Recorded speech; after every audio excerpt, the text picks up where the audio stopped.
Hi guys, നിങ്ങളൊരു കാര്യം മനസ്സിൽ വിചാരിക്കുക, അത് പോസിബിൾ ആകുമോ ഇല്ലയോ എന്ന് നമുക്ക് നോക്കാം.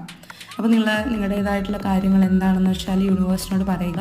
ആൻഡ് അത് സാധിച്ചു തരുമോ ഇല്ലയോ, അതിൻ്റെ കാരണം എന്താണെന്നതിനെക്കുറിച്ച് റിക്വസ്റ്റ് ചെയ്യുക. എന്നിട്ട് ഈ കാർഡിലേക്ക് നിങ്ങൾ കുറച്ച് സമയം നോക്കുക. ഓക്കെ, അതിനുശേഷം നമുക്ക് ഈ കാർഡ് ഫ്ലിപ്പ് ചെയ്യാം. ഇതിനുള്ള ഉത്തരം എന്താണെന്ന് നോക്കാം. ഓക്കെ, യെസ്, നമുക്ക് ചാരിയറ്റാണ് കിട്ടിയിട്ടുള്ളത്. അതുകൊണ്ട് തന്നെ നിങ്ങൾ എന്ത് കാര്യമാണോ ചോദിക്കുന്നത് അതിന് യെസ് എന്ന ഉത്തരം, വളരെ പോസിറ്റീവായിട്ടുള്ള ഉത്തരമാണ് ഇതിനകത്ത് തന്നിട്ടുള്ളത്. പക്ഷേ അത് നിങ്ങൾക്ക് നേടണമെങ്കിൽ നിങ്ങൾ അതിൻ്റെ പിറകെ പോകണം. നിങ്ങൾ വളരെയധികം ഡിറ്റർമിൻഡ് ആയിരിക്കണം. അതുപോലെ തന്നെ അത് നിങ്ങൾക്ക് ഗുണമുണ്ടാക്കുന്ന കാര്യമാണോ എന്ന് ചിന്തിക്കുക. നിങ്ങൾക്കത് തീർച്ചയായിട്ടും ലഭിക്കും.